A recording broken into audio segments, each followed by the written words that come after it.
what does it mean if you can't even get $9 billion in rescissions through Congress?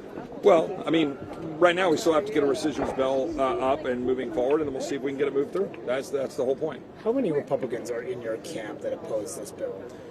I don't want to speak to that or speculate. I know that there's a significant number who have very strong reservations about the fact that you've got front load tax, back load spending restraint, the fact that you've got Medicaid reforms work requirements that don't kick in for 4 years, the fact you have waivers of those work requirements, the fact that you have no real reforms to either FMAP, that is the multiple match for the able-bodied versus the vulnerable, the provider tax, the fact the Inflation Reduction Act doesn't stop these massive projects on day one. I could keep going. There's a laundry list of things. Now they want to pile on some more SALT money. So, yeah, to say we have a gulf is an understatement. But, I mean, if they make all these changes, you're going to turn off a significant number of members in your own conference. If they listen to you, you've lost the middle of your conference. Well, we need to keep working through and have people go explain why they want to say they're reforming Medicaid when they're not. I mean, so what, you think work requirements that kick in 4 years is the way to go make sure that you actually have work requirements apply? I mean, it's a joke. It's nothing like the 90s welfare reform that was accomplished on a bipartisan basis. This is a far cry from that. Frankly, they did a better job on the SNAP stuff, although I still have to look at that in detail. If this bill came up for a vote, right now, would it fail?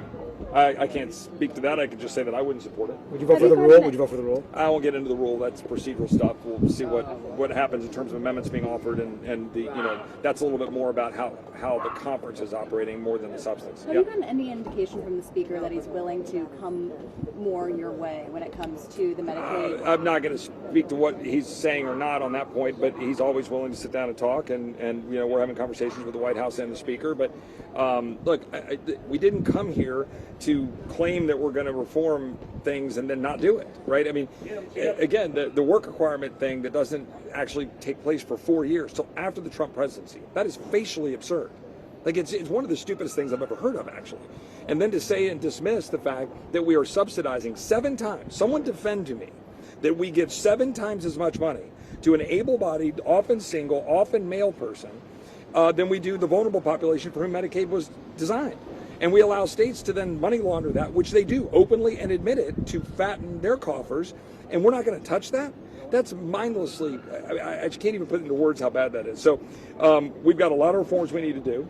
We're all working together. I'm pretty adamant about not drawing any red lines. Like, we can give and take on a lot of different things, but when you pile up this much stuff in the scale, it ain't looking good. Do you think it'll pass on? Could it pass by next week? You really think it's realistic that for the speaker? I won't get into the timelines. Like, you never know what you can do, and people, feel the pressure to come to the table and come to terms. But we've got a lot. We got to sit down and figure out. You feel the pressure and fold? A venue for changing the bill to your liking. Is the what? The budget markup.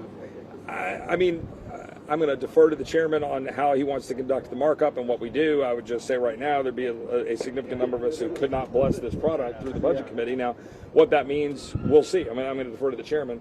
But getting through Rules Committee to the floor, I mean, they don't have the votes right now. On the tax package, do you have any concerns about how they've done this baseline, zeroing out the cost of the 2017 bill while saying that SALT is actually adding to the revenue side of things? Does that concern you at all? We'll work through those policies. I mean, I have been adamant that I'm for reductions in taxes, but I want to make sure that the math adds up.